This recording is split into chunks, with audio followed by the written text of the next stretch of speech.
Robert Smalls was born into slavery on April 5, 1839, in Beaufort, South Carolina, to Lydia Polite, an enslaved woman. His likely father was a plantation owner, Henry McKee, a painful unspoken reality common in that area. But while the system around him sought to normalize his bondage, his mother actively resisted that narrative. Determined that her son wouldn't grow up accepting slavery as just the way things are, Lydia exposed Robert early on the brutality of the institution. She took him to public whippings and slave auctions, not out of cruelty, but clarity. She wanted him to understand, don't get comfortable. Her parenting wasn't about survival alone. It was about planting the seeds of rebellion.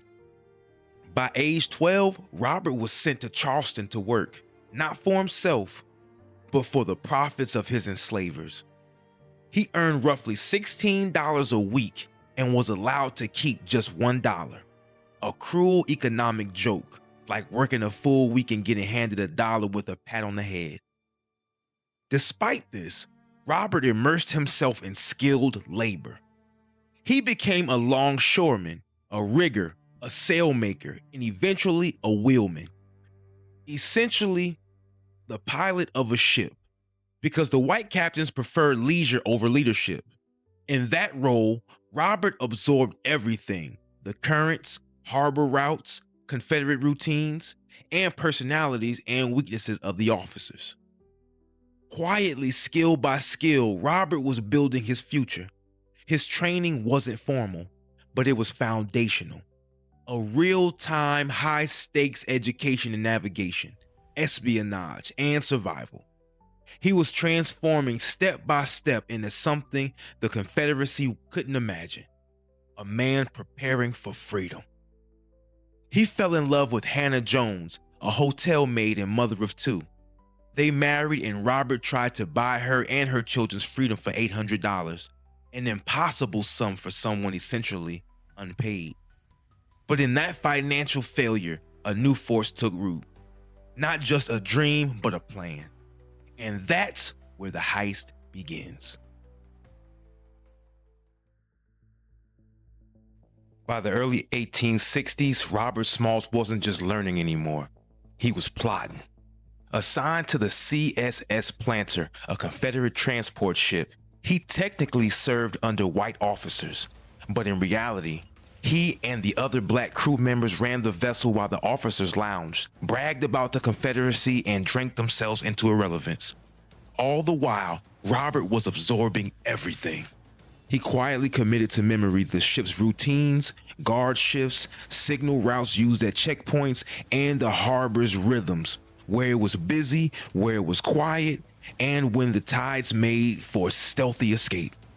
Over weeks and months, he wasn't just reporting, he was preparing. A plan was forming in his mind with the precision of a military operation. That plan came to life on the night of May 12, 1862.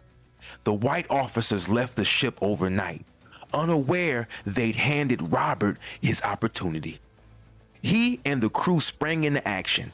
They loaded the planter with Confederate military cargo, cannons, ammunition, food, and confidential documents, everything the Southern Army depended on. Then, risking everything, they made a crucial detour to a nearby dock. Waiting there was Robert's wife, Hannah. Holding their children close, she boarded the ship, no doubt terrified, but trusting Robert's judgment. This wasn't just an escape. It was a family's leap of faith. With everyone aboard, Robert disguised himself as the captain. He pulled the Confederate captain's hat low and stood tall, adopting the posture and presence of the man he was impersonating.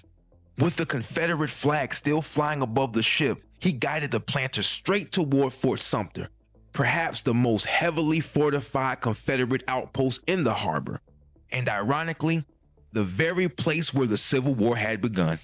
If the sentries spotted anything suspicious, they'd blast that planter out of the water. But Robert executed the signal code perfectly. He passed Fort Sumter without incident, as Confederate soldiers unknowingly saluted the man they once enslaved. Once safely out of Confederate range, Robert lowered the rebel flag and hoisted a white bedsheet, a symbol of surrender or peace, towards the Union blockade. Union forces initially startled, almost fired, but Robert pulled up and delivered a line straight out of a movie. "Good evening, gentlemen. I brought you a gift." What he gave them wasn't just a ship, it was a windfall. An armed Confederate vessel, 200 rounds of ammunition, confidential naval documents, maps of minefields, and the ultimate prize: 16 enslaved people now free. Robert Smalls didn't just escape, he flipped the script, delivering a tactical and symbolic victory in one daring, flawless move.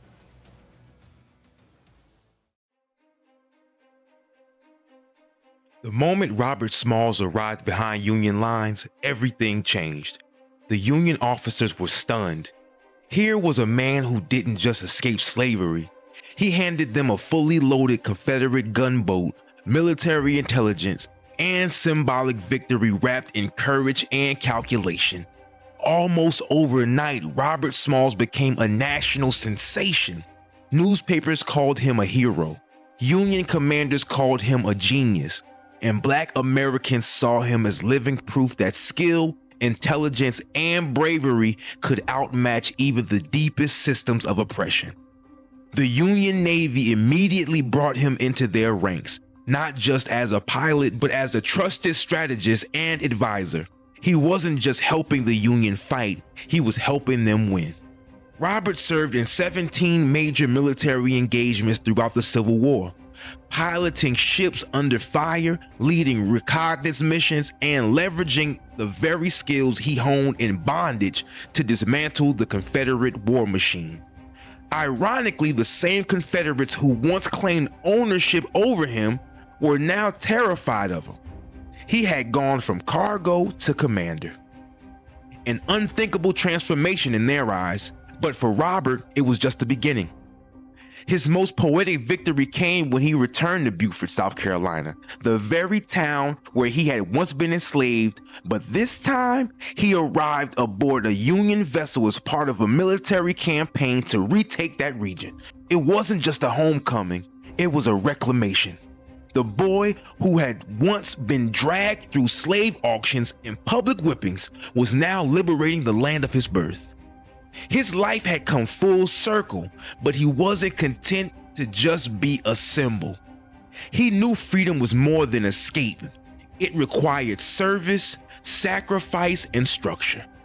He was ready to fight not just for liberation, but for lasting change. When the war ended, Robert Smalls didn't slow down. He shifted lanes.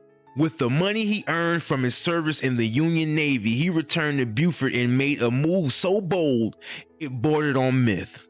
He purchased the very house where he had once been enslaved, 511 Prince Street. It was the full circle moment loaded with symbolism. Even more astonishing, when his former master's widow had nowhere to go, Robert let her stay in his house, rent-free. Some call it mercy. Others call it the greatest flex in American history. Either way, it revealed the depth of his character. He wasn't just claiming property, he was reclaiming dignity. But Robert didn't stop at personal triumphs. He saw Reconstruction as a battlefield just as urgent as the Civil War. He opened businesses, including one of his first Black-owned public transit systems in the South, the Enterprise Railroad, a horse-drawn rail line founded in 1870. He also co-founded newspapers and threw himself into education advocacy, understanding that Black freedom would only survive with literacy, land, and law behind it. He knew the South wasn't going to transform itself, so he stepped up to help do it. Politics soon followed. Robert Smalls entered public office and quickly became a towering figure in South Carolina's post-war government. He served in South Carolina's House of Representatives from 1868 to 1870, then the State Senate, and eventually went on to serve multiple terms in the U.S. House of Representatives, beginning in 1875. In every role, he fought relentlessly for equal education, voting rights, labor protections, and full black citizenship.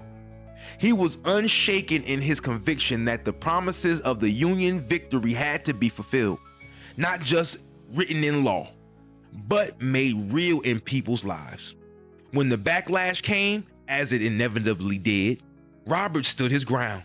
In 1895, South Carolina moved to rewrite the Constitution to suppress black voting rights.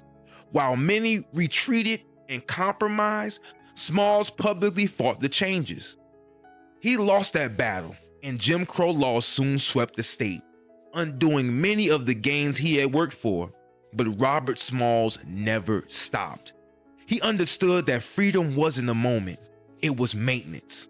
The fight didn't end with chains broken. It was just entering a new phase. Robert Smalls passed away on February 23, 1915, at the age of 75, from malaria and diabetes. He lived long enough to witness both the rise of black political power and crushing wave of white backlash that followed it. He saw Reconstruction's brief hope give way to Jim Crow's bitter reality, but he never stopped believing in the fight for freedom.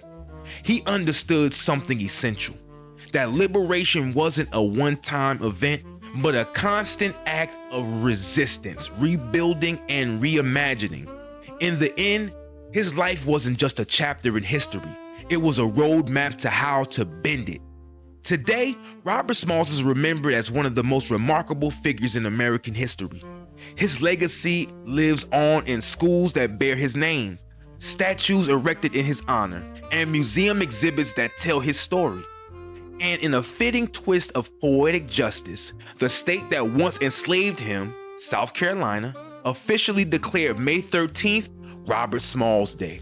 In 2023, commemorating the very date he stole the planter and rewrote his fate, a holiday in a state that once denied his humanity. But Robert's impact was never about revenge, it was about vision. He didn't just escape bondage, he dismantled it. He didn't just beat the odds, he changed them.